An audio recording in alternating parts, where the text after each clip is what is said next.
Hello and welcome back to another episode of the CapesandLunatics. I am Phil. Joining me, as always, it is Lilith. Yo. What you kid? And of course, riding in on this pogo platform, it is Justin the Owl. Woohoo! Oh my god.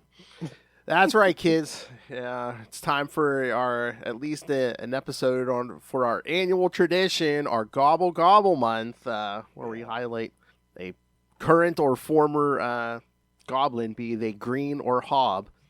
So this is your Or queen. We might get there eventually. Oh yeah. So yes, this is your Gobble Gobble for this year, Ray. Gobble gobble.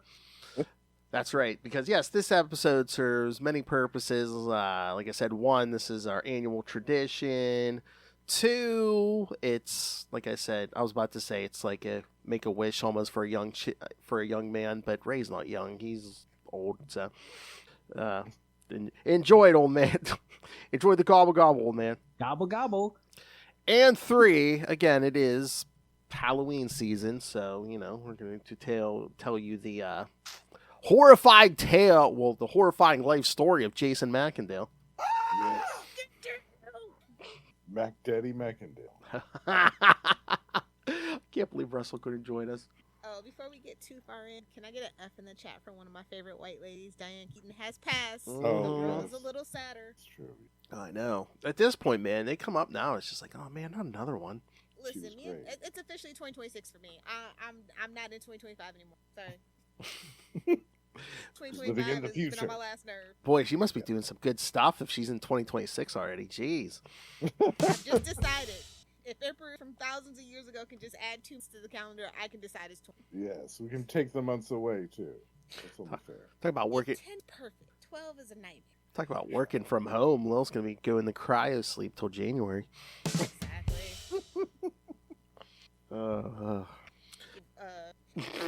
Yeah. Said it for 10 years. All right. So, yes, we've picked 3 early appearances of Jason Macendale, all as Jack-O-Lantern. Jack-o'-lantern. Because there's Pogo platforms galore. Oh, my. I mean, these are kind of like his second, third, and fourth appearances, I believe. If you want to hear his first appearance, yes, go check out Marvel Tales, where Justin and I did do an episode on that Machine Man issue. And that same episode, I think we did the Doctor Strange issue from Acts of Vengeance when, he's fully hobgoblin and demon possessed, and the demon's like, let me out of here. Oh. Poor Doctor Strange had to be settled. I know, some of the other people got cool villains. Yeah, Doctor Strange got demon possessed Macendale. All right, so yes, this will be his this first one will be his second appearance, but it'll be his first time facing Spider-Man, which we're gonna get into these and some of his supporting characters, including one supporting character who we see in at least the first 2 issues. We'll have a bone to pick with. Oh yeah, I forgot about Marcy. We're not even Marcy, but yes, Marcy is in here. All right. Yeah, love that cover. Look at that. I know. Oh no! You know who did that cover, right? You know who did that. Oh yeah, I saw cover. it. Yeah. I just looked at the credits. You know who did it? Lilith, you know who did it? It's Frank Miller. Your mother's a whore! And Bob Wycheck. It Yeah. explains so much. You can see Spider Bulge. You can see it all. Yes. Yeah. I knew there was something with that cover. It did. Yeah, it just gave a vibe. Like it did scream. Your mother's a whore! Your Aunt May's a whore in this case. Oh, pretty much. And your mother's a saucy robot. Possibly a clone. I don't know. I don't want to say Aunt May's a freak, but before he met her, Nathan could walk. Oh yeah. Ew. Yeah. Busted that spine. Boarding house, more like whorehouse. Am I right, people? Oh my God! You know how many STDs are probably floating around that boarding house? Brothel. Talk about your bed and breakfast, boys. So Lavender Pines. So what are we saying? The safe word was wheat cakes. Exactly. No, it was Willy Lumpkin. Oh my! No, the safe word was, oh shit! Here comes Peter. Everybody act normal. No, I promise, young man. That's just hair gel.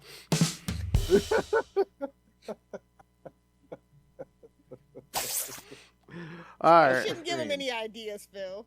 Oh God, I know. We'll get whatever the equivalent of Marvel's Black Label is. Oh, my Frank Miller. Exactly. Blacklist. What was it? That the whole plot of what was that? Trouble from the early 2000s Kind of. with like young Aunt May and all them. And did they kind of hint that she was really Peter's mother or something? Did they There was really? so much going on. I didn't even really read it, but yeah, I mean, it was one of those. It was one of those things, you know, the early 2000s. Let's throw it against the wall and see if it sticks, and it did not. Right. Yeah. No, then you have the whole room just smelling like shit. Oh! Shout out to the early 2000s at Marvel. Anything goes. More like a fire sale. Bankruptcy. They were just standing on the corner giving it away. All right. Peter Parker, the Spectacular Spider-Man, number 56 from July 1981. The Peril. Happy 4th of July, I guess. I always forget. Yeah, Lilith Macendale's older than you are. Exactly. God. Me and Justin weren't dumb old either, so. Right. So I never thought of that. So Macendale appeared before Roderick. Did he appear before Roderick Kingsley? I'm trying to remember when his first appearance was. Where's Russell when we need him? Yeah, Russell would know that. Exactly. Yeah, he would know that. Our Roderick Kingsley expert. Where the hell is he? Nom nom Might have nom. been nom. just a little bit before that. I feel like he was in the 70s something, right? Oh, maybe. Yeah. 1980, maybe? Well, Just barely, I think. I think he was wasn't he created by Roger Stern? So when did Roger Stern start writing? I don't know.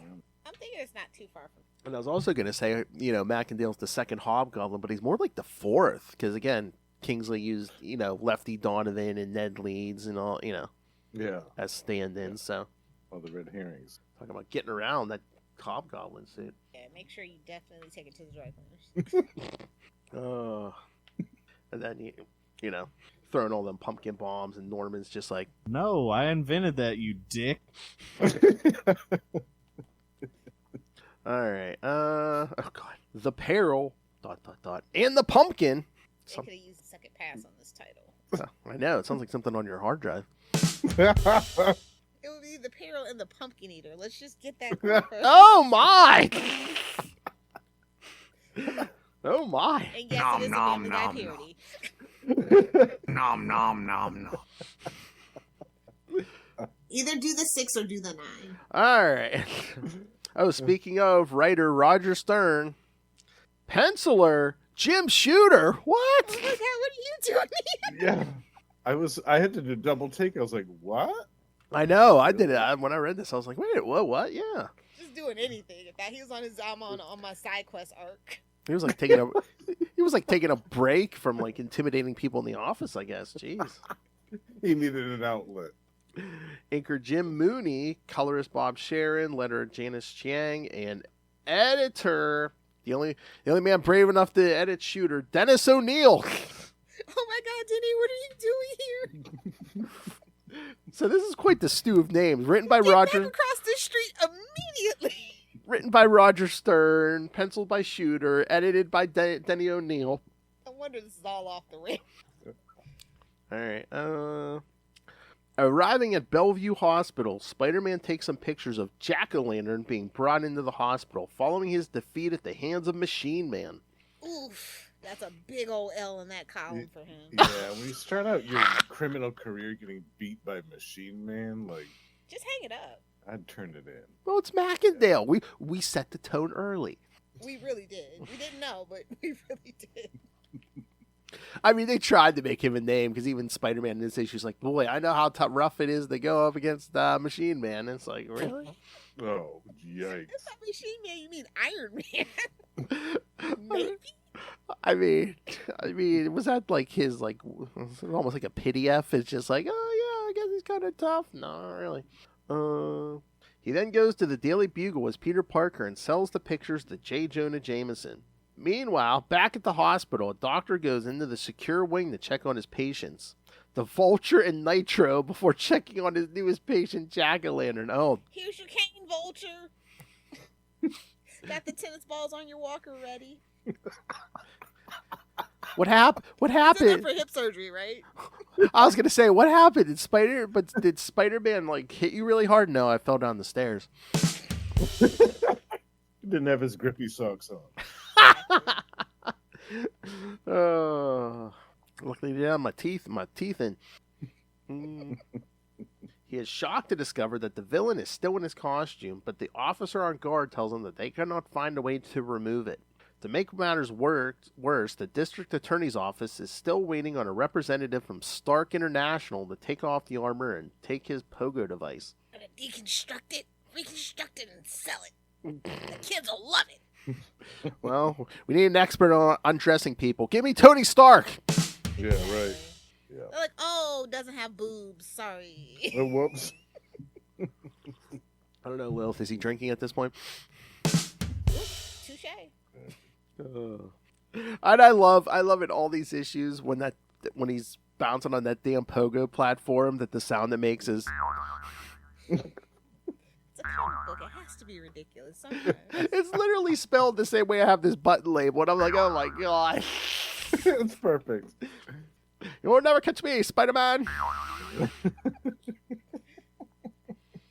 It's ironic. That just works for Macendale, let's be honest. Why? Because he's such a boner. Exactly. Or like that Joker story. Oh, that Macendale's pulling so many boners. Shut up.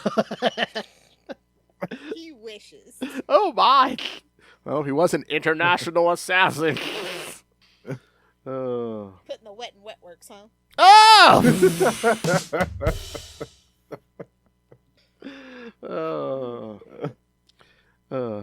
I don't know. Is anyone attracted to Macendale?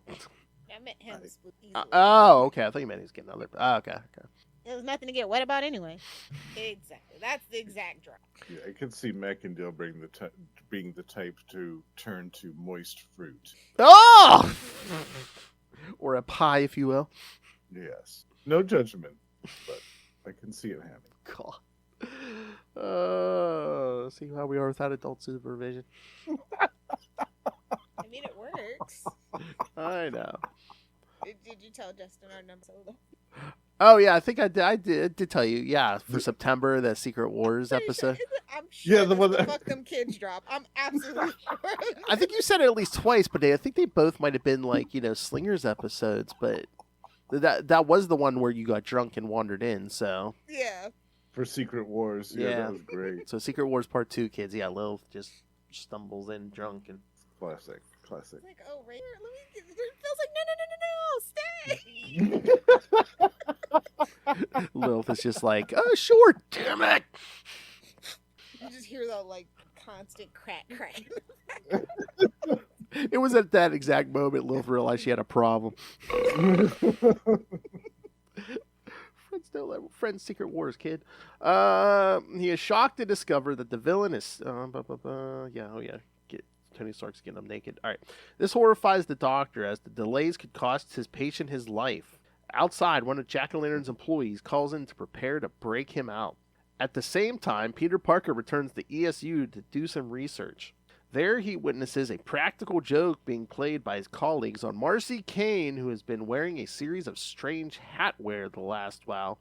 And it turns out she doesn't really have blonde hair, but short black hair. Oh my lord! The scandal. I know. Oh, blonde. She used to dye her hair, but the constant dye jobs was killing her hair, forcing her to stop. After the joke goes badly, Peter consoles her before returning to his work. Oh God! When Deb Whitman questions why Peter didn't find There's all the terrible people in this episode, in this issue. I know, to find the prank funny, he explains that Marcy has a right to her own privacy. You would say that, Peter Parker. Well, yeah, because you don't want anybody snooping around him in his Spider-Man costume. Exactly. Exactly. Like, Ulterior motive. Spider-Man pajamas on there, buddy? Yeah. And the whole Marcy thing gets even weirder, because doesn't she turn out to be like an alien or something? Really? Somebody called Johnny Storm. I think that's how they wrote her out. It's like the meme, Johnny Storm's hiding behind the tree going, alien, you say? Yeah, exactly. Getting this black book out. Name. I got a place for you to land your saucer, honey. What race? What alien race was she from? I'm trying to remember. Was she a Skrull or was she a? Definitely not. No, I think she was. I think she was from. I think they made it up just for her, maybe. She was a Badoon.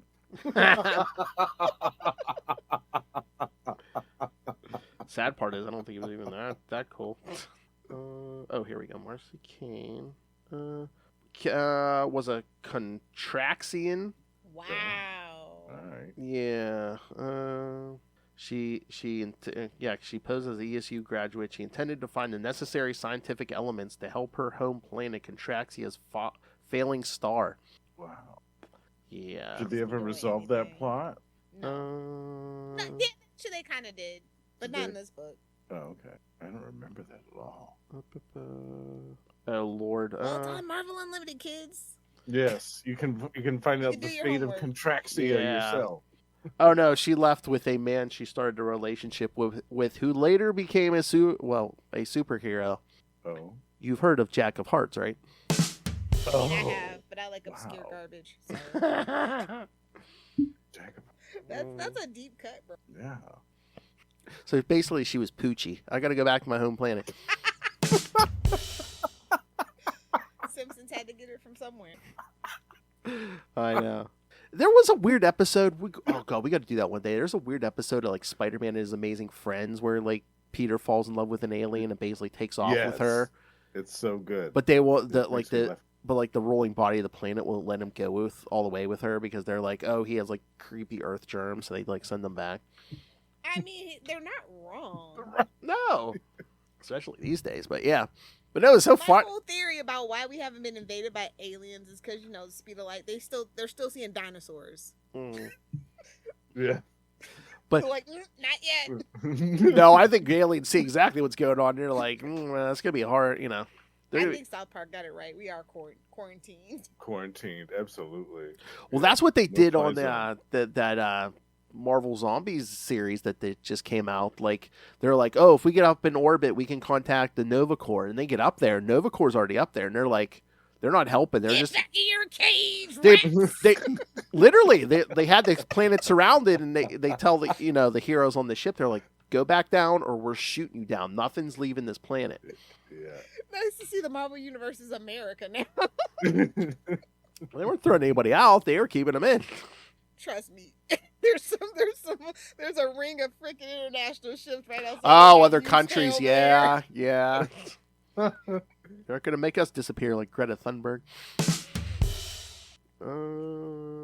So yes, Marcy Kane was an alien. Meanwhile, Jack-o'-lantern revives in the hospital and takes everyone there hostage. When Aunt May calls Peter to tell him that Nathan Lubinsky just let Nathan die. is among... it takes a while, but don't worry, let it happen. We get there eventually. I know. It's so funny, it's the Vulture. She asks Peter to come and be with her while she waits for news on Nathan's condition.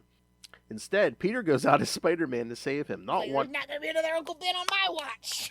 Not wanting to fail Lubinsky like he did his Uncle Ben. Oh yeah, that floating head of guilt was strong. It's like, I have no room in my head for one more thing, bro.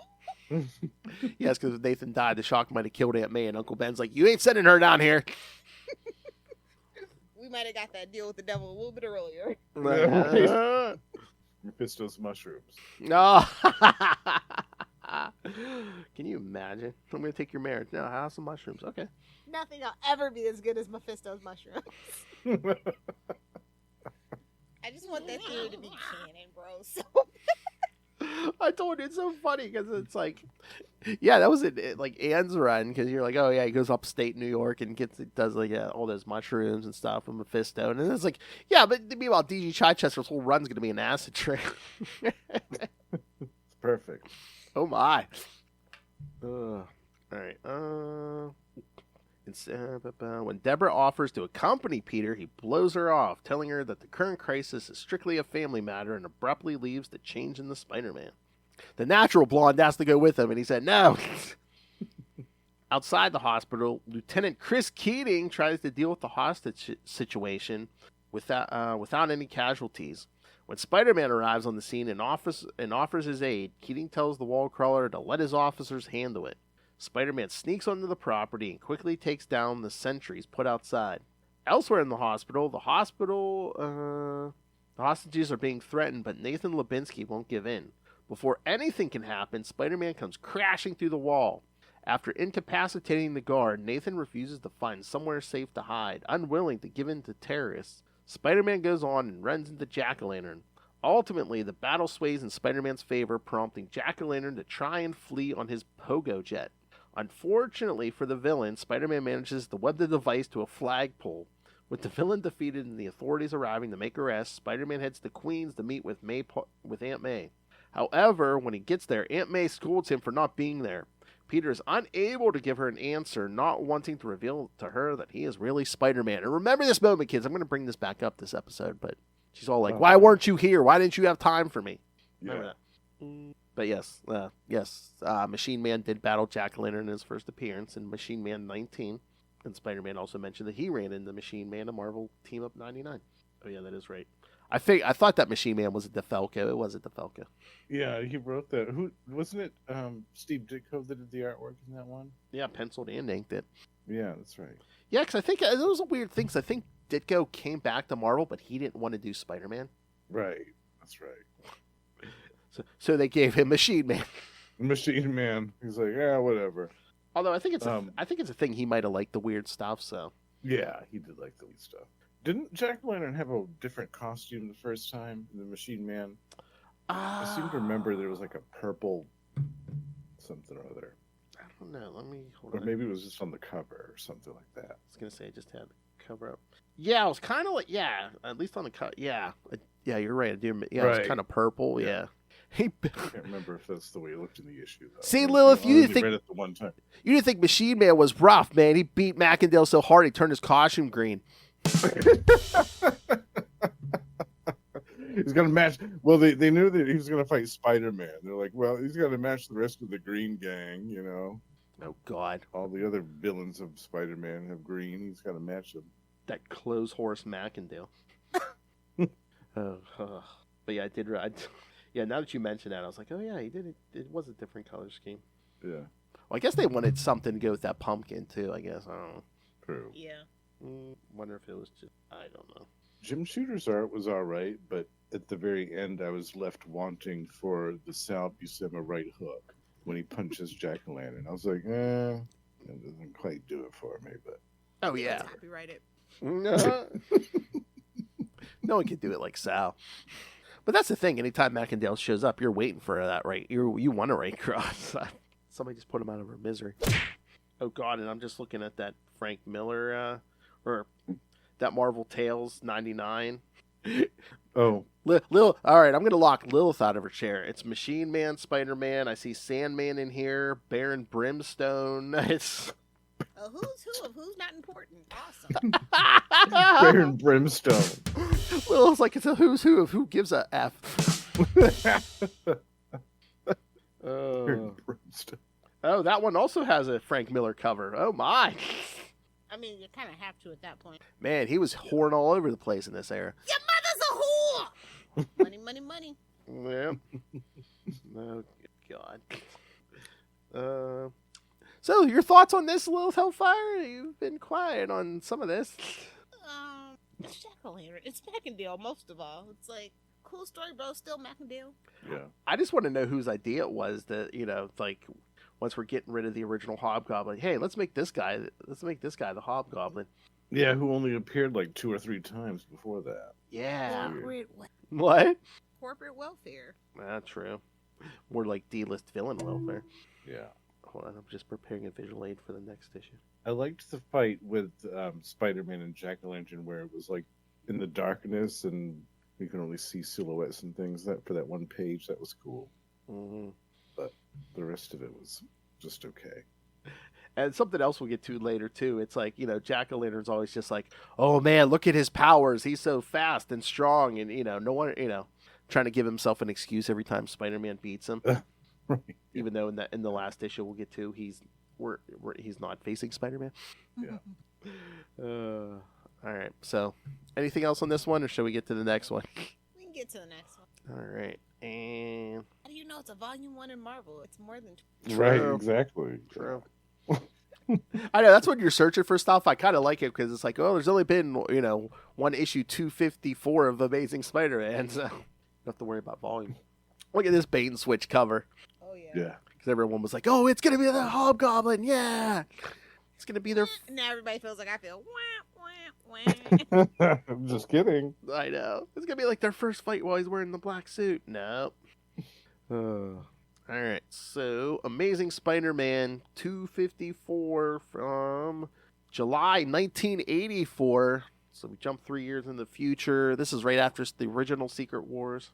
And writer Tom DeFalco is now writing, not editing. Tom DeFalco writer, penciler Rick Leonardi, Nice. who's basically a fill-in writer, or a fill-in penciler, because this was during Ron Friends' run. Mm. But yes, Rick Leonardi you may know from Spider-Man 2099 fame and many other things. Inker Joseph Rubinstein, colorist Christy Shield, letterer Joe Rosen, and editor, give it to me, little Danny Fingeroth. Don't get fingered. Oh. Don't get fingered. Oh. If I was a lesbian, that would definitely be my alias. Oh! What, Danny with an I? Exactly. Don't get fingered.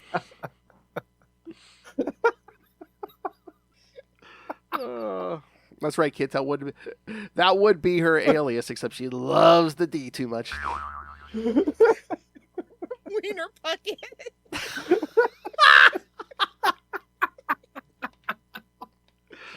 I hear Justin swaying in that chair.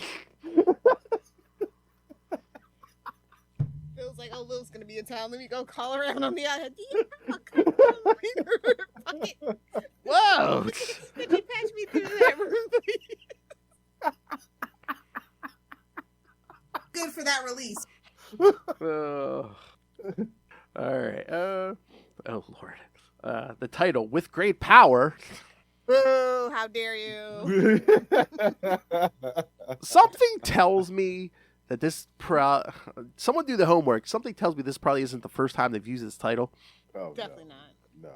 Might as well have it tattooed on his ass. I'm pretty sure he does. Oh! The NYPD are recovering the Hobgoblin's battle van from the Hudson River, where it crashed 3 issues ago. Also in the scene is Spider-Man, who is taking pictures of the recovery operation for the Daily Bugle. Spider-Man recalls the battle that led to the battle van crashing into the Hudson and the apparent demise of the Hobgoblin. You know, the issue where at the end, oh hey, what's this strange construct in Central Park? Wait, because didn't they have a mini? Yeah, they had a mini limited series with this title Oh, from like 2008, and there's another one. oh, trust. I guarantee you, Stan probably used it at least once in a Spider-Man story. Yeah, definitely. He also thinks about the changes that have happened since that moment, particularly his time on Battle World and his new costume that has strange abilities that he doesn't fully understand.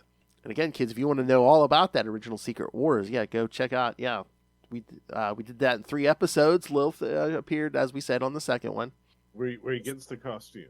Yes, Yeah, yes. that particular one, yeah. Where the machine shoots out that little turd, and yes, he gets a new costume. Spider-Man decides to tag the battle wagon with a spider tracer since he fears that it survived the plunge. That since it survived the plunge into the Hudson, perhaps the Hobgoblin survived as well. Unfortunately, that logic found. Oh my god, it's so funny because it's like no wonder that symbiote went bad. It's like, yeah, spit out a spider tracer. See here, swallow my camera. See, Yeah. Change into whatever, yeah. give me a spider tracer. Oh man, even in the solicit it says Ron French. Oh wow, maybe it was a last minute thing or something. As the police load the van onto the back of a flatbed, an inconspicuous-looking trucker observes the salvage and radios to his mysterious employer, telling him where the van is being taken. And we're supposed to think it's the Hobgoblin, but as we'll see, no such luck. Meanwhile, Spider-Man is lost in thought over his own problems, particularly the continued turbulence with his girlfriend, the Black Cat, and how his Aunt May is upset with him for dropping out of grad school. Like she was paying for it. I know, we've said that before. She's not paying for it. And it's like, remember the issue we just covered? She was like, why don't you have time for me? Well, Yeah. And now she's like, work and school and extra activity. Yeah. And I'm talking about Mary Jane here. oh my. Well, no, at this point, yeah. Oh, I Yes, mean, of she's course. in his life, but it's, yes, he's superior puss. Come on. In the name. I know, see? Oh, man, where's your drop at? Lilith and her many, many pages. Bye, Felicia. That's what the writer said. Oh, my. That's what Stan says. Like, no, we're going to have her marry Mary Jane. No more blondes. Oh, Unless my. we're going to throw off a bridge. Oh, my. Oh, that's... Can you imagine no blondes policy? Now it's just, I don't care who it is, as long as it's not Mary Jane.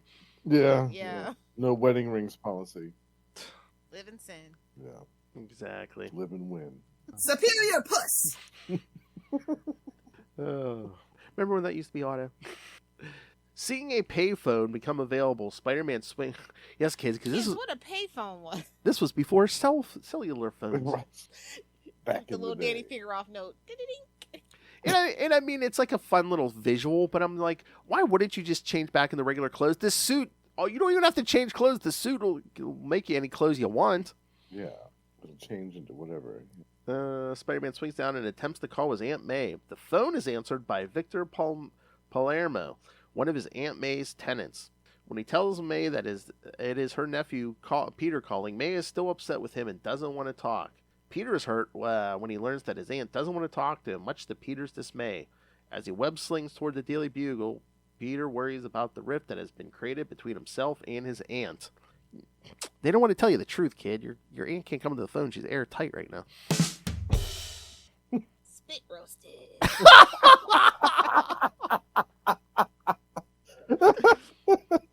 Break out the extra Aspercream, boys. Oh!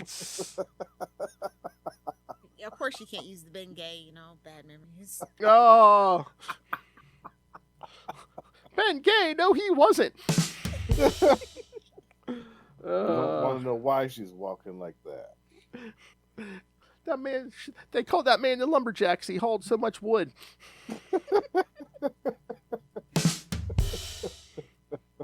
Oh. What is this, a peacemaker shop?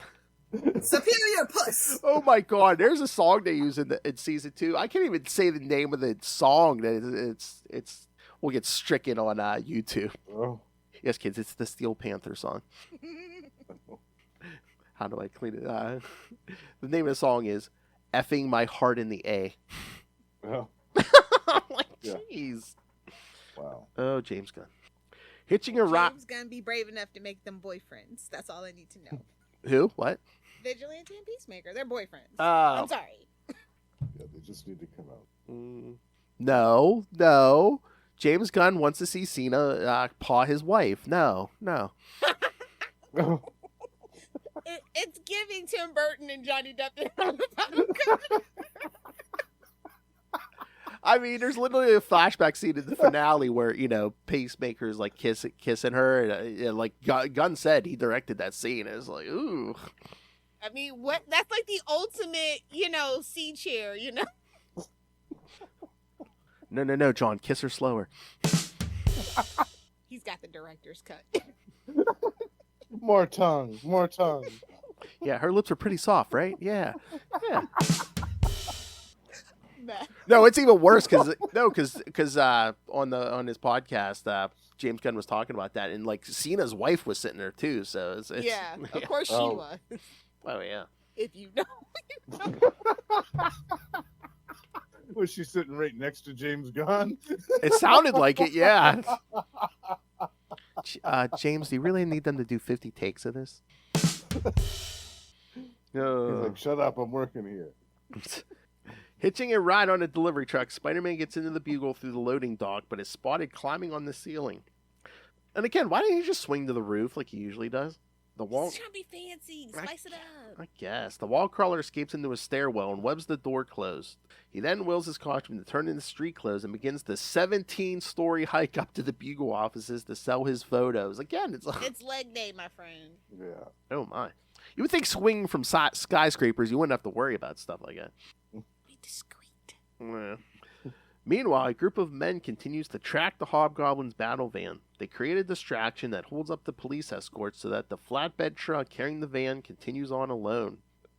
The truck drivers are then distracted near a construction site. A magnet crane is used to lift the battle van off the back of the truck. Yes, speaking of blondes, yes, they get distracted by a blonde in a convertible. Oh, right.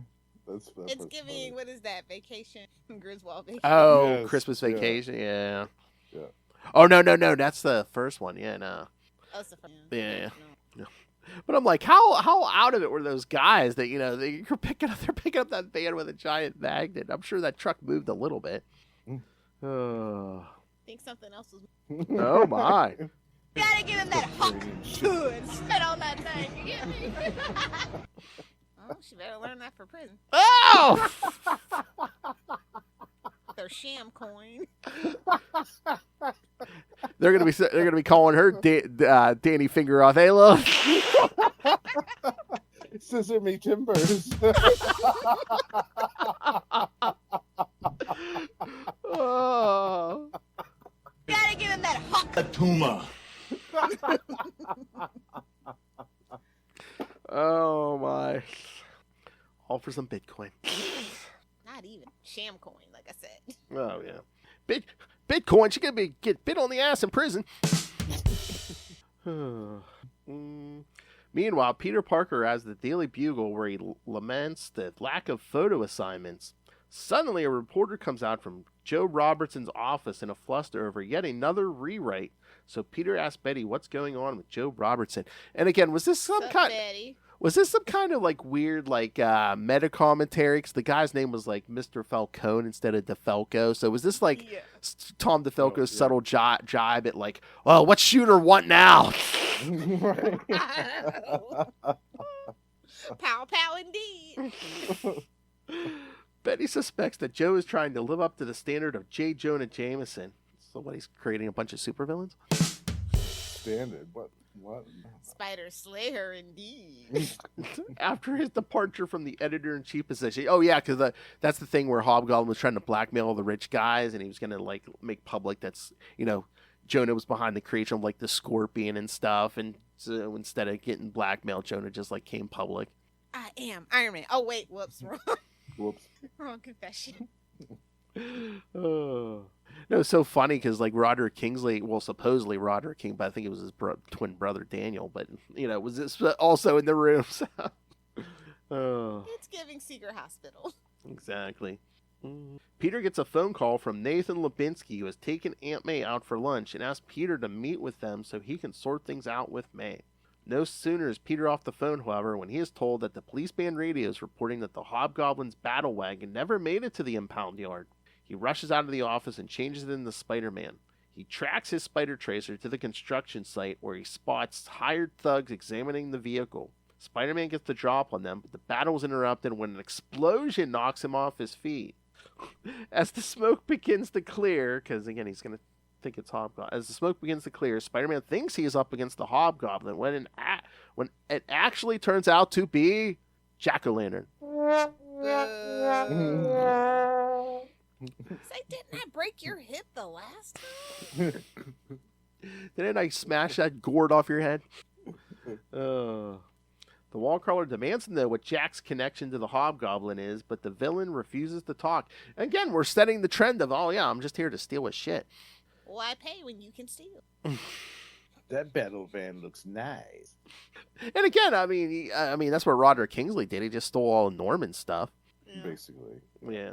Even though he At thought, least Norman kind of sort of created his own. yeah, he put his own broomstick between his legs. Come on. More than you say for a lot of rich people these days. Whoa. Won't name names. He then leads Spider-Man on a chase in order to lure him away from the van so that his men can transport it elsewhere. Unfortunately for Jack-o'-lantern, boy, that should be his motto. Unfortunately for Jack-o'-lantern, the moment he is gone, the battle wagon springs to life and drives off on its own, much to the confusion of the hired men. While Spider-Man chases Jack-o'-lantern across the city, Nathan Lubinski, along with May, waits for Peter to show up at the restaurant. Aunt May deduces what is going on and admits that she might be acting foolish, but she feels that she and Peter have been drifting apart lately, and that Lady, it's always you. And maybe he's just afraid of like any decision he makes. If you ain't on board, it's like I'm never speaking to you again. Or how dare you not sit here and comfort me? Shout out to everybody who knows somebody like that in their life. Right. I mean, that first issue, Peter should have been like, well, he should have came home with Nathan and been like, you know what? I was standing outside the hospital waiting to like bring him home. The guy is in a wheelchair. He's not good. He doesn't have good people skills. Well, I think we see where he gets it from. Exactly. At that moment, Jack-o'-lantern leads Spider-Man in the middle of a massive toy store, so we could do the G.I. Joe plug. Joker. Yeah. We had to do the G.I. Joe plug because Marvel was doing the G.I. Joe comics at this point. There, the wall crawler is distracted with keeping the patron safe that Jack begins gaining ground, I guess, but it says groan. Yeah, I get that. Ultimately, escapes after activating the fire sprinklers and ripping loose some electrical wires. While Spider-Man is busy preventing the wires from electrocuting the customers, Jack-o'-lantern escapes, telling the wall crawler to he'll give his regards to the Hobgoblin. He says his regards to the Hobgoblin. Even the Hobgoblin, that want nothing to do with him. But yeah, what a little bitch. He's like, yeah, let me see if I can electrocute this woman and her son, so I know you'll stop beating on me. Yeah. And once again, he's so fast, he's so strong. Okay. Well, then maybe not try to be a part of his rogues gallery and get the hell out of New York. Yeah. Yeah, again, if you're going to try to steal the Hobgoblin shit, Spider-Man's going to be on you. Yeah, maybe go after Machine Man again. But, I don't know, was this book canceled by that point, maybe? Oh, definitely. Yeah, definitely. Trying to think. I tried to be part of Daredevil's rogue gallery, but he just tried to F me. Oh, yeah. He's ever gotten into. Oh! Well, I was going to say, was Frank Miller writing at this point? Yeah, you don't want to mess with Frank Miller, Daredevil. Your mother's a whore! No. I'll just try to kill you and resurrect you. If you're lucky. Yeah. All women will be stabbed in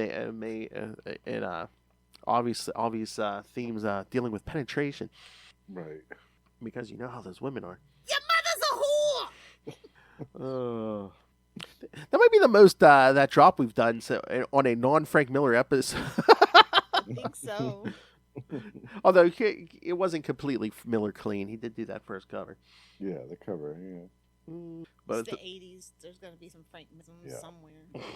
He was around a lot. Oh, yeah, because... This ain't modern comic system. I mean, he's making a resurgence, too, so we can't even say that. Well, I was going to say, back in the 80s when we got good Frank Miller art. Oh, those covers. Oh, God. I know. Those are burned into my brain by now. I'm just like, wait a minute. Are these, like, you see that Wolverine cover? I'm like, is that supposed to be like a dog wearing Wolverine's costume? I'm like, what the hell's going on here? The fact that they hyped it up, it was like such a F you to Marvel, too. Because you know he has beef with Marvel, right? But he really need to... Well, I know that, I mean, they did have that issue. Like, he didn't want Elektra resurrected, I don't think. Yeah, I mean, it goes even beyond that. It was like a rights issue, a whole bunch of stuff. Oh, yeah. So We're like not really going to mince fascinating at the words, time. are we? Yeah. With the battle over, Spider-Man changes back into street clothes and rushes to the restaurant where he was supposed to have met Nathan and Aunt May earlier in the evening. However, they are long gone by this time. As he turns to leave, he is confronted by Nathan, who came back. He scolds Peter for letting his Aunt May down again and accuses him of never caring about her to begin with. Leaving Peter speechless, Nathan turns to leave. Who the hell is Nathan? Telling Peter that he never knew what Peter was really like. Yeah. Just broke his hip. Shut up, old man. Aren't you late for the swingers party? Yeah, it's like, what is it, your business? But again, I'm just like, first issue, Aunt May, why don't you have more time for me? Then it's like, why aren't you out doing more stuff? I have to see this. I'm sorry. Everybody else has to see this as a reminder. This is turned into my mind. Again, in this modern There age, it is. in this modern age, kids never go full Frank Miller. If that's not a F you pay me cover, I don't know. Oh, you're saying it's blackmail? Oh, I'll start drawing better when you give me more money. Oh. Like they were like, yeah, we want to cash in on that sweet Frank Miller name, and he's got still beef with them holding, grudges. He's like, oh yeah, I'll draw you some covers. That's what I'm saying. He's Exhibit A. That's what I'm saying. He's like yeah.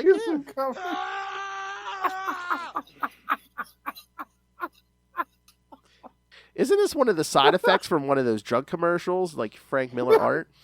We started on the Fantastic Four one. Freaking Charlie be rolling over in his grave the way he's got freaking Ben Grimm. Oh, Like, man, he's got enough going on. How dare you do this to Ben Grimm? exactly. Oh, God. But Lilith, do you remember we did this issue 254 when we were doing all the black costume stuff? And Oh, this, you did? yes, and this issue, I don't know if you've noticed it, but yes, this is where one of our long-running jokes comes from. The Falco baloney on the left there. Yes, Oh, okay. this is the one. Yep, the Falco baloney. I missed that. Yeah, because the background's not color; it's all like one color. So yeah, Yeah. But I spotted it in me. I was like, oh my god, bologna. There it is. Love it. the Falco baloney. Then you got the hot sign over the right there. Just like That's great. The little boing is just so. I was getting that damn pogo platform. Whoa. Doesn't even fly, just bounces. One of those kids in like the wave pools or surfboard. No, they had crap like that. Like when we were kids, Justin, what was that thing called? They did. It was like the circle trying that to had a remember the ball. name of It had like a bouncy ball in the middle of it. Yeah. Yes, I was trying to remember the name of it. It was crazy for maybe 2 years. Yeah. That was the rage. Maybe I think it was 88 to 89 or But it was 89 to 90. But it was Was round. it this pogo ball? Maybe was Pogo that what it's ball, called? yeah. But yeah, that's kind of what it was. It was round like the pogo platform, but it had a big like ball in the middle, almost like a dodgeball Yeah. or something. and you're Yeah. supposed to balance on it, and I I could never do it because I don't have any balance. But mean, there were no straps to it, so I don't know how you're supposed to do it because when you jump, you like leave the thing. yeah, I never saw someone use it successfully. Oh. Yeah. That was quite the cash grab. Was it this?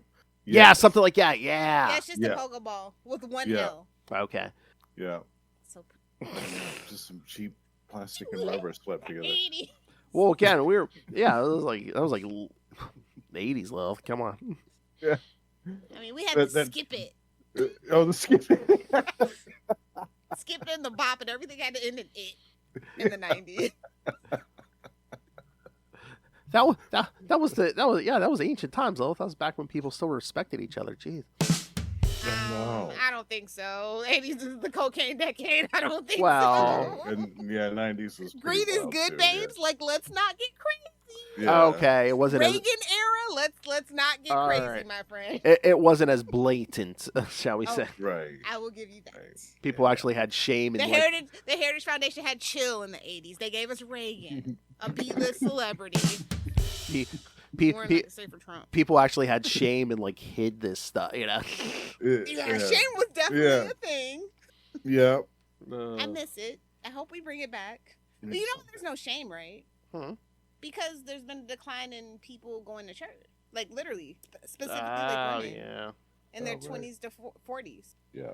I mean, that's why they would never. I mean, yeah. Nobody cares about digital footprinting.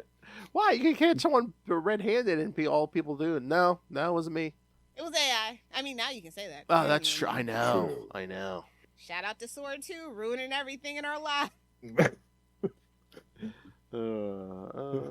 Oh yeah, I do love the from this issue the editor's note too about Spectacular Spider-Man 91. Yes, Spider-Man and the Black Cat did fight the Blob. Yes, the X-Men villain. Yes. Oh, they did? Yep. Charlie would have loved that issue, actually. Mm-hmm. Yeah, because we did cover that. I too, need with to the find Black- that one. I missed that.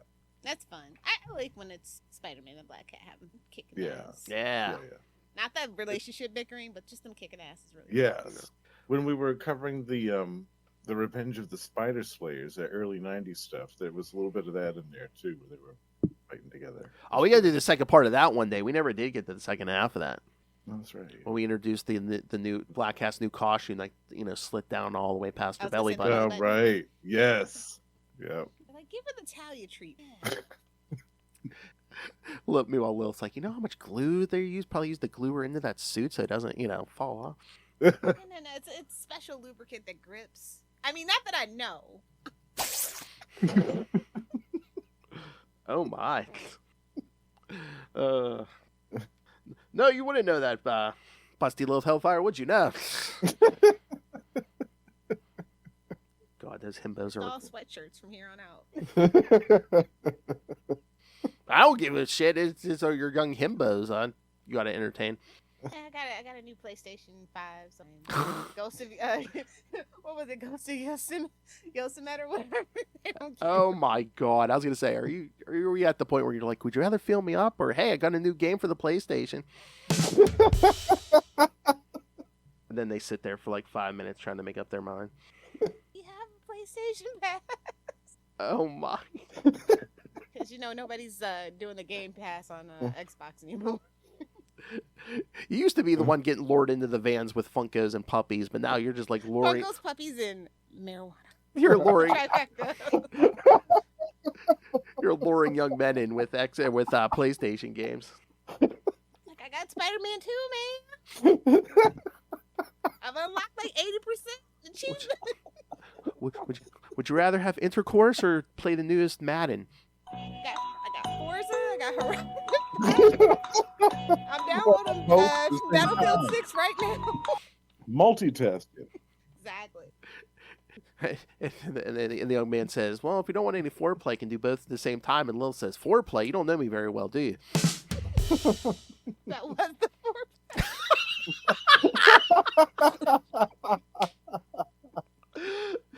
Getting your ass handed to you, yeah. More to come. Hell. Oh, my. Nothing builds up a man's confidence in the bedroom rather than getting destroyed on a video game by a woman. Oh, and I'm sure it helps when she laughs in their faces. Hey, man, don't be yucking anybody's yums here.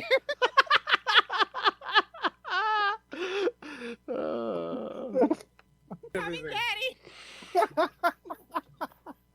All right, let's get to the last one. Our Spider-Man list issue. Right. Bold thing for them to do. Because Spider-Man's like buried at this point. Spider-Man's buried under a mountain in what was it? Virginia, West Virginia. I mean, anytime you go into the states, that's just everybody's state. Or Yeah. Where is Spider-Man? just taking a break. Amazing Spider-Man 279 from August 1986. Oh, I'm almost born. Yeah. I'm cooking. Savage is the Sable.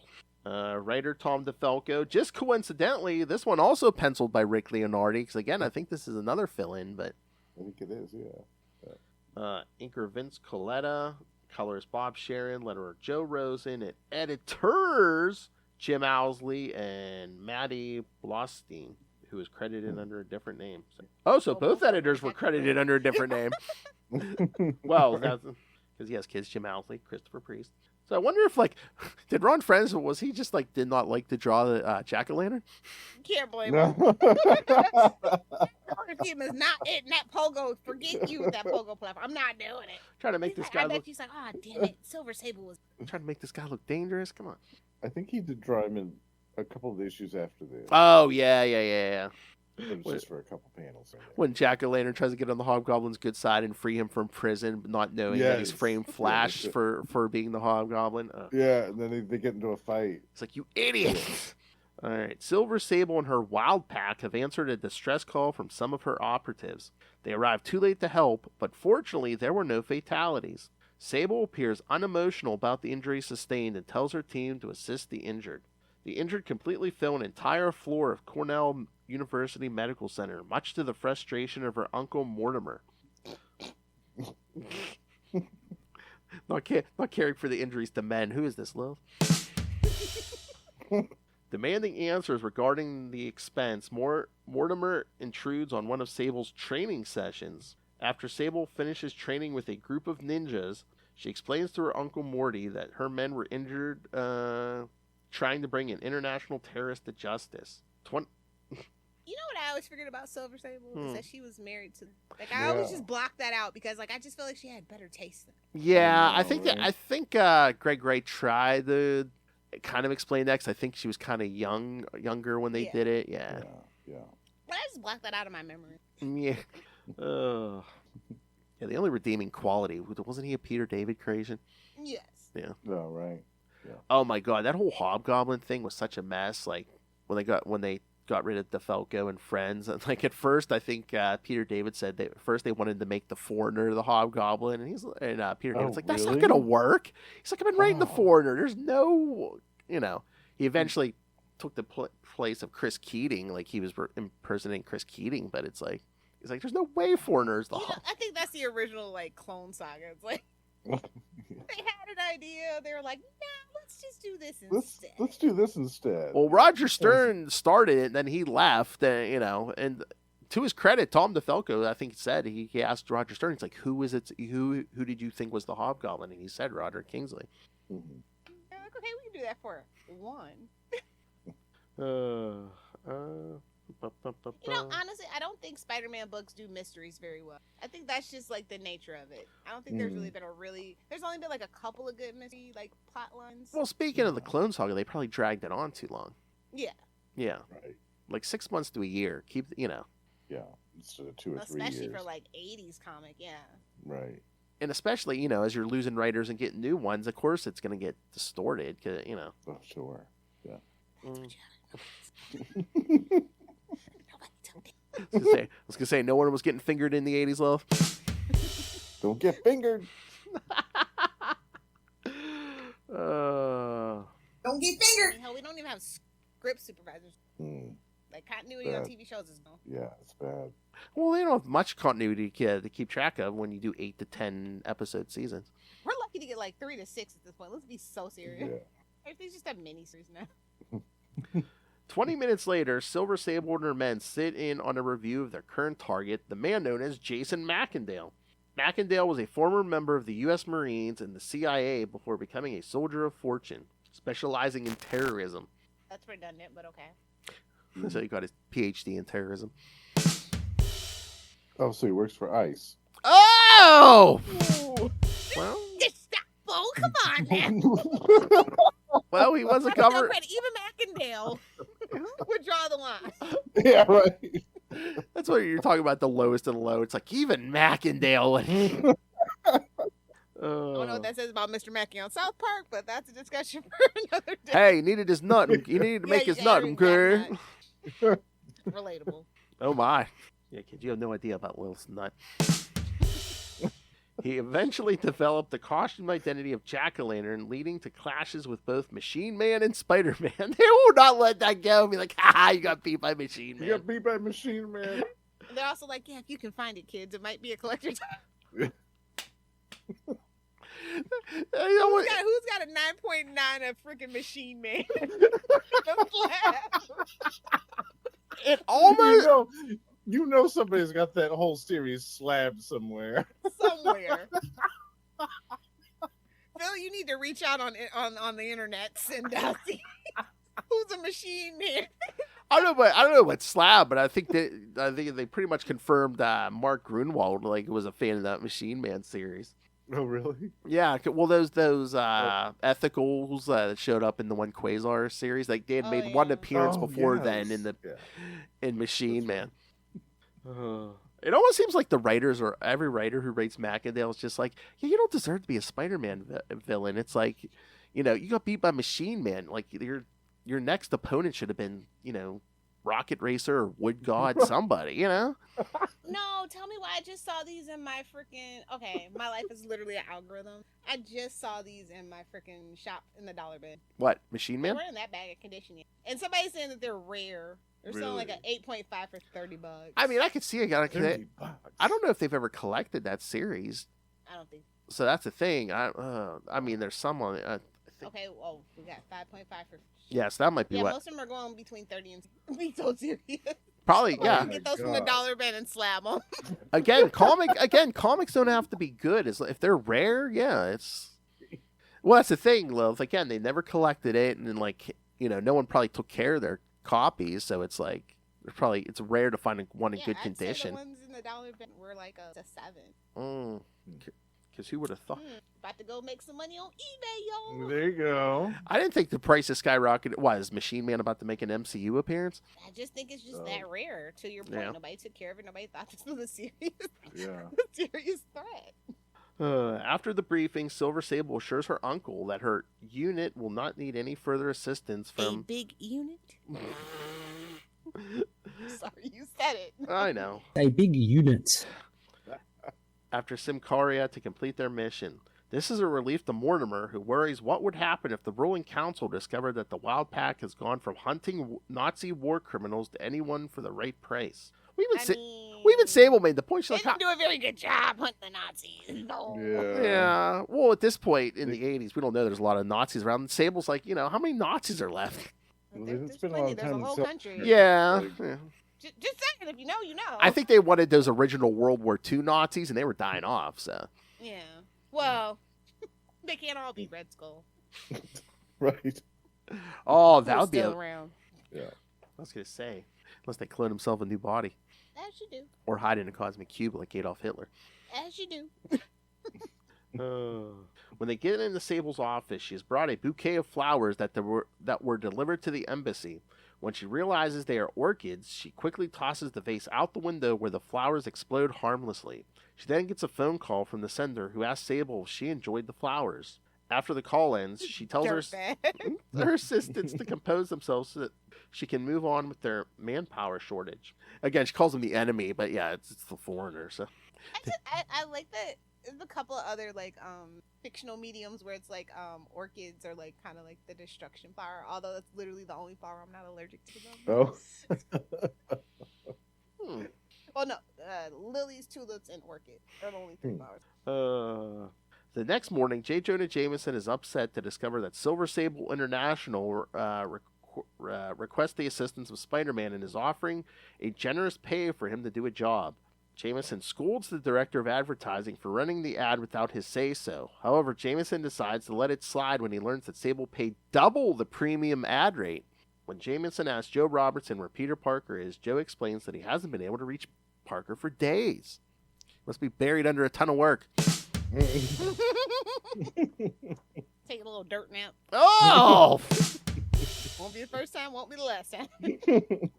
Jameson isn't the only person looking for Peter Parker. Mary Jane is trying to call him again while she has a free moment during her current modeling gig at Kingsley Limited.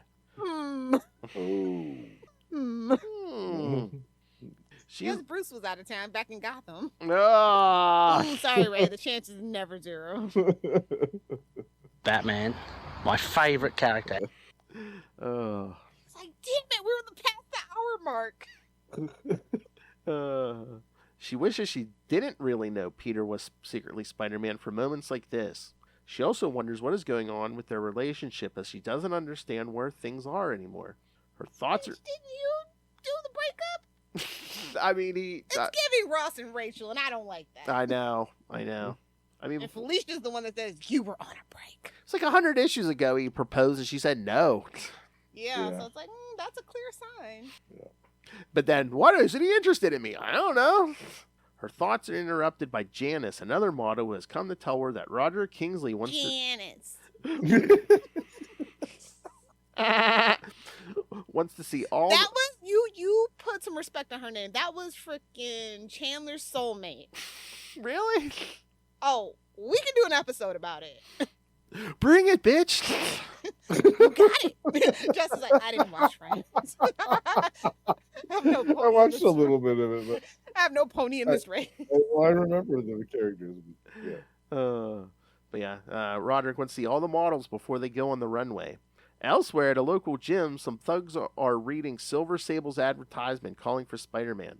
They are put in line by their current employer, yes kids, Jack-O-Lantern, who tells them that Spider-Man and Silver Sable are not foes to be underestimated. The last thing Jack wants is for Sable to procure Spider-Man's aid and wants to eliminate her immediately. Later, Silver Sable appears on the television show World News Weekly to once more send out her request for Spider-Man's aid. When the host asks why she needs Spider-Man's help, she declines the comment. After the interview, Sable decides to walk back to the embassy instead of taking the limo waiting for her outside. As she walks, she thinks about how the Wild Pack was formed to hunt Nazis, but the group has to change with the times. If she doesn't get a hold of Spider-Man quickly, she will have to send a request back to Simcaria to have more men sent. Suddenly, some robbers run out of a liquor store after making a heist. Sable watches as one of them shoots a woman dead in front of her daughter. This reminds Silver of the death of her own mother and leaps into action. Ah, the Batman origin, eh? Yeah. Pretty much everybody at this point. Hold on. Sorry. Batman, my favorite character. Double dose. She smashes into the getaway car and incapacitates the crooks. She then demands the driver tell her where to find their leader, a man called Snake. Silver. Was his first name Jake? Oh, nice. I thought you were going to make some kind of comment. Why was his nickname Snake? Sable then rushes. This was his initiation to the Serpent Society. Ah! Low-hanging fruit. What's your snake name? What's your snake name? Viper? What is it? Snake. Black Mamba, obviously. Oh, my. Obviously. Bitch, I should have been Black effing Mamba.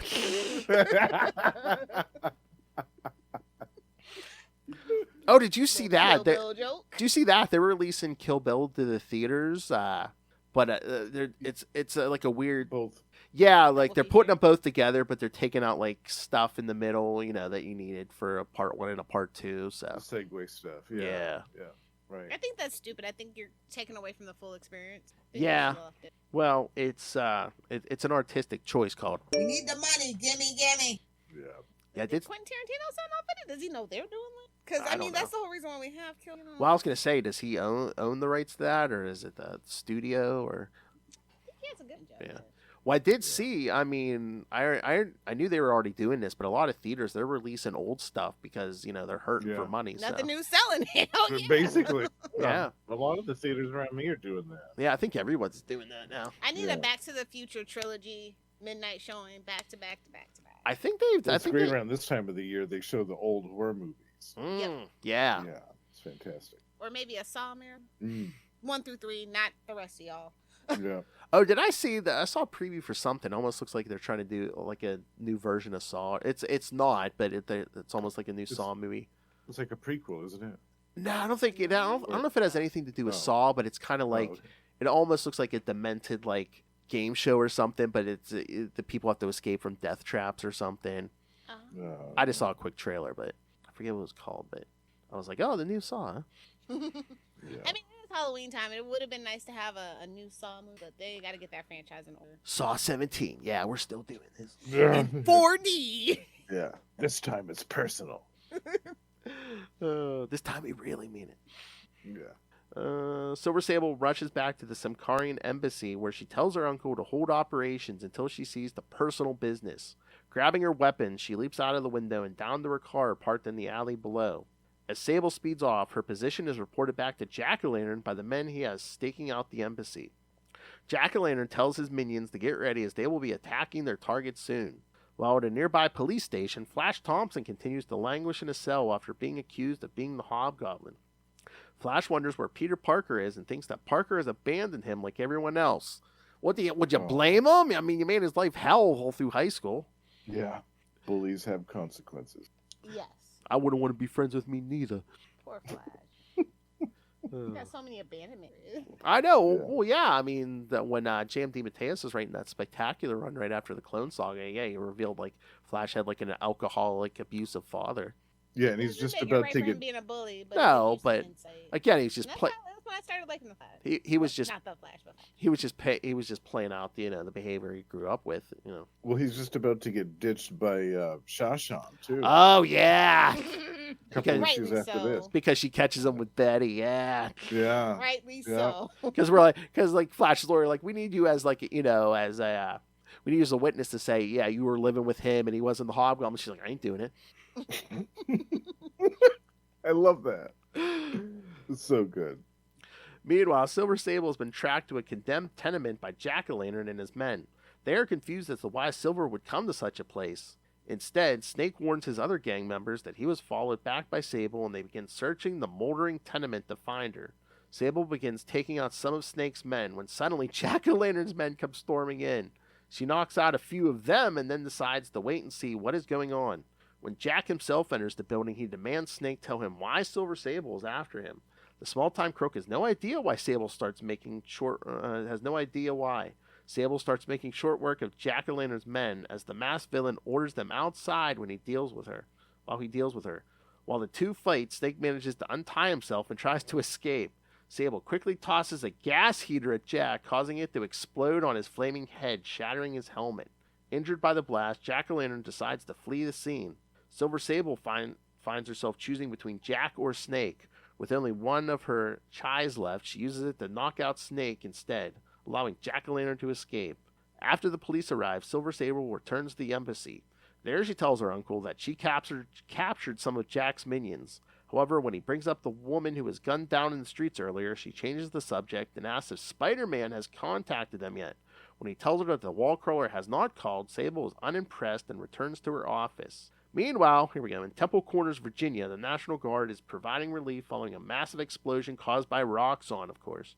Of course. Naturally. Yes. Among the survivors is Daily Bugle reporter, I wish I could see Lilith's eyes roll, Joy Mercado, who came here to investigate a story with Peter Parker.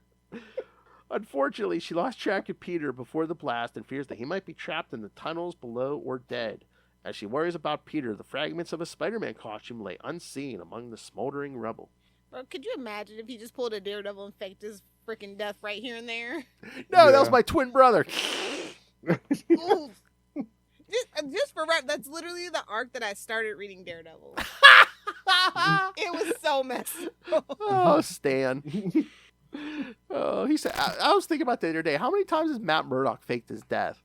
Literally at least 10. There was the yeah, totally. There was the twin brother thing. I mean, I don't know if he didn't. I don't know if he consciously he didn't like fake his death during Born Again, but Might as well, for all intent and purpose. basically cut off ties with everyone but Karen. He wasn't a lawyer for the longest time. How many times has he left Matt Murdock behind? A lot. Again, D.G. Chichester, fall from grace. Yeah, he faked his death and becomes Jack Sometimes you Batman. just gotta abandon your responsibility. Hey man, when you get an Infinity War double ganger who could take your place, dead, you know. Why not? Why not? Yeah, right. Yeah. That body's still buried down there. Some say he still bleed. Someone say that Magus created double still bleeding out in M Street. Oh, but no, I was gonna say about this issue. You know, last two issues, Jack's been like, "Oh, Spider-Man's so strong, so fast. How can he's inhuman? How can he beat him? You got beat by someone with no superpowers, Dick. So what's your excuse now?" She does have a superpower. It's called her cake. Oh, that's true. I heard she won first prize at the Bake Off. Exactly. Oh. See, Lilith went with the cake. I for sure thought she was going to go. Superior puss. That's Felicia. Macendale wouldn't know what to do with all that. That's What? true.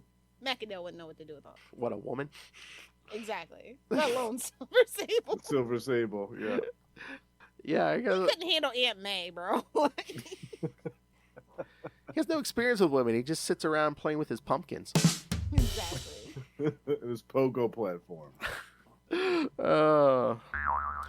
All right. And of course, yes, again, like we said, he becomes the Hobgoblin after, Ned Leeds gets killed, and we think he's the original Hobgoblin.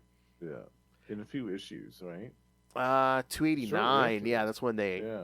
Well, Ned gets killed in that Spider-Man Wolverine one shot, and then in 289 they reveal, oh yeah, he was killed because, they basically Macendale hired the foreigner to kill him. Yeah. Then it takes them till like right after the Clone Saga to realize, wait a minute, the foreigner didn't have superpowered men at that point. How could they have defeated the Hobgoblin? When they cared about continuity. Well, no, as Roger Stern came back and wanted to make him Roderick Kingsley like he wanted in the Yeah. first place. And then, yes, and Macendale does get... that miniseries when Macendale gets killed right after the Clone Saga. What was that, My 97? Roderick just like blasts him down in this jail cell shovel. I was gonna say he never came back, but I think they did make a double of him during Clone Conspiracy, but I don't think that's Clone survived. Nobody cares. No. Nobody cares. If we were ever going to see the return of that would have probably been in the Zeb Wells era, and we came out on that particular issue Woo! clean and unscathed. No, I think That would have been a Zeb Wells thing to do. it was so weird. I think the only clone to survive that was like Ned Leeds, but then they revealed the real Ned Leeds somehow survived. Oh, I think because Goblin formula, No. healing factor, and then he shows up, he knocks up Betty, and I don't think we've ever addressed that since. You know Betty did away with that. Don't even worry about Oh! it. Have no damn rugrat tying her down to her evil mastermind. only if she found out it was a boy. Exactly. Wherever Theramascara sends their boys, that's where that baby is if it's a boy. You want to get dark? She did because it wasn't Flash's baby. Oh boy. Plot twist. Him and Normie grew up to be best friends. Yeah, I could see it. That's not far out of the realm, man. Exactly. Oh God, I'm not manifesting that. I reject that energy. Let me take that back out of the ether. Yeah, take that back. I mean, Normie Osborn was hanging out with Dylan Brock for a while, so. Yeah. We're gonna see Brian do a link about this on CBS. Oh, 5 cool theories and 5 that suck. why Jack-o'-lantern was the worst and sometimes best Spider-Man villain. From Machine Man to Silver Sable, Jack-o'-lantern explained. Nobody tell Brian. A mess. Oh, I think the movie you're thinking about is Your Host, but there's also Yeah. Schoolhouse that already came out. I think it's The Host, yeah. Yeah. That's it. They have another one with Dave Bautista, Trap House. So, Why a couple Dave of those Bautista? movies. What Dave Bautista? How is Dave Bautista? All right, anything else on these? No. No, I love the one with Yes. Silver Sable. Like that's Yeah, this was a good obviously one. I love Silver Sable. She's one of my favorites. I love. I mean, like, she made quick work of him. I love it. I was gonna say I love that we made the point. It's like it's not just Spider-Man. Everyone just like smacks around Magneto. Oh yeah. He is cannon fodder. I know, man. His best friend should be the Shocker. I mean, now I could go for that. All right. Well, You we're know what? Throw in a couple other ones, and we just can have a pathetic 6. Oh. Yes. Simp 6. Exactly. All right, so we're recording these out of order a little bit. So yes, you should have already heard our big 400th episode with our special guest Joe Harris and the Hardmaster. So, but next episode after this, yes, you will get your monthly Chichester chat with DG Chichester. We'll talk to him about his book Street Writers, and again, send in your questions for that, especially this month, because best question will receive from the man himself a free copy of Street Writers. Nice. So send in your writing questions. And then after that, we'll get to the Blaze Satanis War for our other Superman episode this month. And then we'll get back to the other Ghost Rider episode. Oh, yeah. Love it. And then, yes, our big Halloween episode at the end, last episode of the month, we're going to do a movie review of Sinners. Yeah. But yeah, I didn't even look on the apps, but that has to be somewhere free. Probably HBO Max, because it was on HBO Yeah, I'm last thinking night. it is HBO Max. Probably, yeah. It was on the regular HBO, so it has to They be. have it in Black American Sign Language. I thought that was really cool. Oh, cool. Oh, Interesting cool. choice that they did. It's on HBO Max right now. Yeah. If I'm not mistaken. I did see. I was flipping around. And I saw it was on regular HBO a couple times last night. So I'm like, hit record on one of their showings. I'm like, there you go. Well, yeah, there you Don't go. have to search for it. I'll just watch it off the Nice. DVR. It's crazy how fast movies come out now. I'm Yeah. so old that it just still blows my mind. Well, yeah, that's the story I saw about all the theaters playing the old movies. They're like, yeah, because like it used to be. I forget how many days was it a movie in the theaters. Like it was like 70 some or something. Then it dropped to like 45, and now I think they said if your movie like really sucks, No, 15. yeah, it's like 15 or 17 if it really sucks. Yeah. It's like, yeah. Morbius. Craven. I- Sony movies, essentially. I still haven't watched Craven. Megalopolis. Madam Web. What a waste of butter, bro. Madam Web. That's what you waited 50 years to make. I mean, I know they played her young, but yeah, I mean, Madam Web. They missed their shot. I mean, you had Sydney Sweeney, and you didn't. Like, why wouldn't you? Yeah, it's like, Yeah. Sorry, Dakota. Nothing like. You gotta get out of here. And you covered her up. I'm like, We've secured the Sweeney. Get the fuck out of here. If that didn't call for this is what I mean. Sony is terribly mismanaged. That would have been an immediate rewrite. No need for Uncle Ben. Yeah. Boobs, boobs, and more boobs. Right. I need a creative low cut shirts in Miss Sweeney size. Yes. Exactly. Yeah. Because again, I mean, You really fumbled the ball on that one. Yeah, I'll never forgive that. I mean, we sound funny, but your business would have went up if you would have had Sydney Sweeney showing off some. Oh, baby. I mean, she does have her fans out there. It Oh, still looked baby. great. Literally a waste of butter, bro. Oh, baby. Strongest wrists down under. I mean, literally. I mean, just the way I've talked to him. I think Sydney Sweeney is Ray's trainer. Strongest wrists down under. Oh my! That's only because he lives in the southern hemisphere. You see. Oh, yes. I get that transfer to Antarctica. Watch out, Ray. Oh, such an enigma, Ray. Yeah, Justin's pole next, right? He don't know. I said, that wouldn't even bother Ray as long as it's not Batman's pool. He don't care. Exactly. Yes. He is standing. Go ahead, throw it in.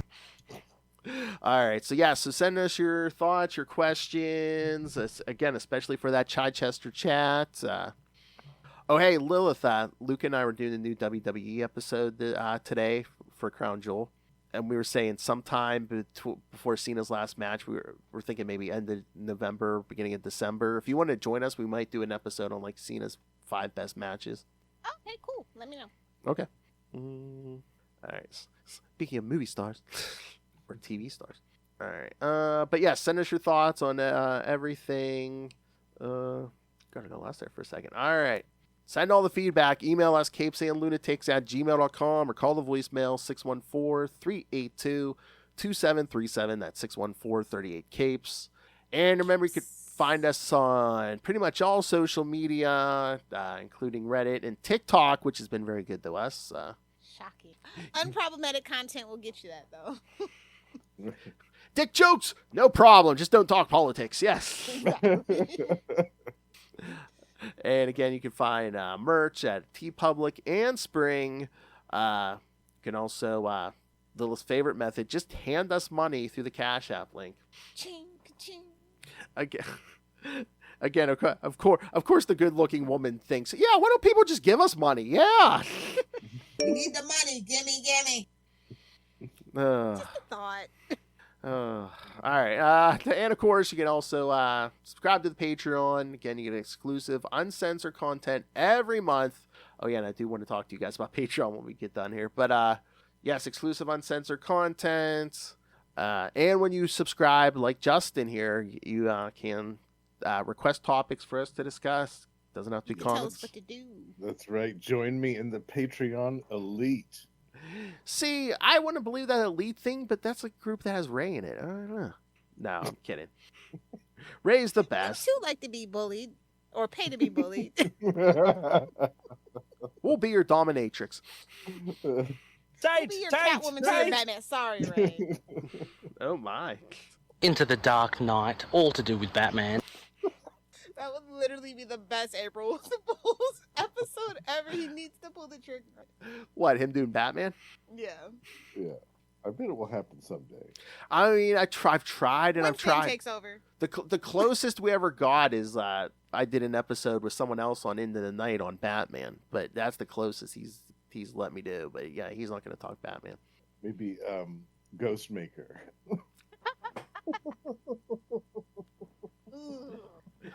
Pretty much all of them. I mean, he'll talk any bad characters, just the man himself you don't want to talk about. Batman, my favorite character. All right, so yeah, subscribe to the Patreon, patreon.com/CapesandLunatics. Again, it's uncensored, it's exclusive only to our subscribers, and also it's every time it is Fucking crazy. Genuine. Oh yes, and I did put up a special extra episode. He was nice enough to let me post it on our podcast. Also, I just joined Tyler last night for a Peacemaker review over on Krypton Report. Nice. Yeah. Random. I said something to him about it, and then he was like, "Oh yeah, we're recording Saturday, so you want to join?" I'm like, "Yeah, I get." I'm like, "If I'm free, I will." So he had one of his other friends, but I was disappointed. No James Cole. Oh. Huh. Oh. I know, We love the James. Mr. James Cole. I know, makes Chuck Norris weep. All right, all right, kids. Plugs. Yes, I know. Lilith has no plug. She's off the grid. I'm off the grid, baby. Woo! her sex doll is analog. No, it's just not plugged into the Ethernet. Oh my! It's plugged into something else, huh, Lilith? Huh? Huh? A generator. And of course, if you want more Justin the Owl, who doesn't, you can always catch him on the Lost Library of Legends. Who doesn't? Who doesn't? Very nice. So tell him, Justin, what you doing over there?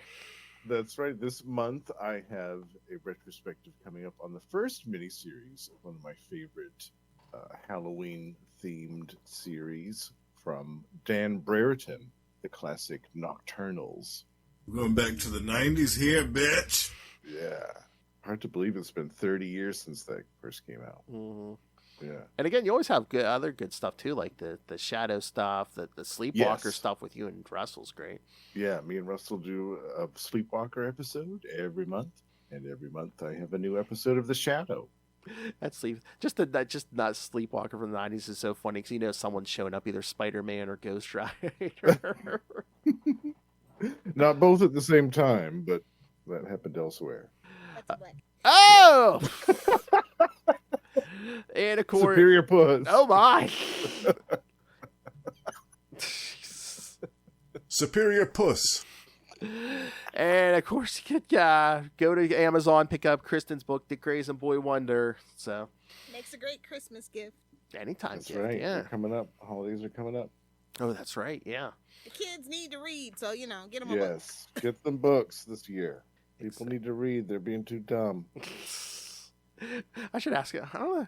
Like, Kristen, do you have an audiobook? Can you? Oh, Justin, that's all you. Oh, You got that. doing some You audio got that books? sexy Yeah. deep voice, you MFer. Yeah, that's what I told you. I'd be Well, making. If that was my voice, I'd be making money off it. I'm trying. Not wasting away on a podcast we don't get paid for.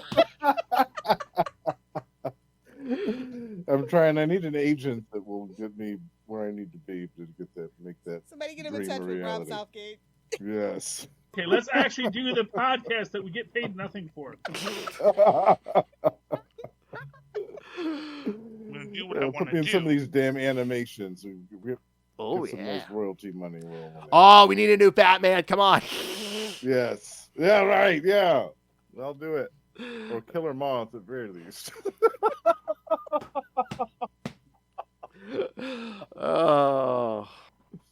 Oh my God! Did you see, like, people are just putting out like obvious like fake rumors now? You know, nothing anyone even believes, because like one of the About the rumors casting. for the DC stuff was like, oh hey, guess who's going to be playing Damian Wayne? Michael Rooker. And another one was like, oh hey, Sean. The other one was like, No, but like, think about it though. Like, what if it was true? Because it's like, come on, like, who's casting Nathan Fillion as freaking the well, the other, Anything can happen in the James Gunn world, bro. and there was like, oh hey, Sean Gunn's going to play Wonder Woman. Again, in the James Gunn world.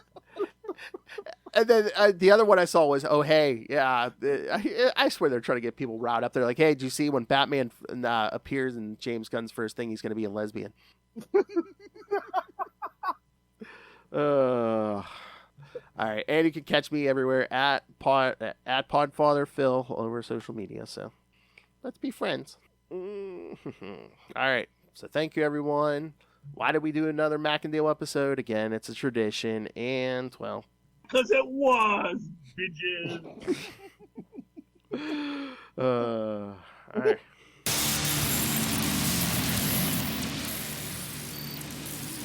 Again, if you haven't checked out episode 400, go check it out. I'm sure it was great. We have the best 400th episode. But yes, DG Chichester coming up next. Again, send in your questions, win a free copy of that book, Street Writers. But for another week, or another episode, we have been your Capes. Ampersand. Lunatics. Yay!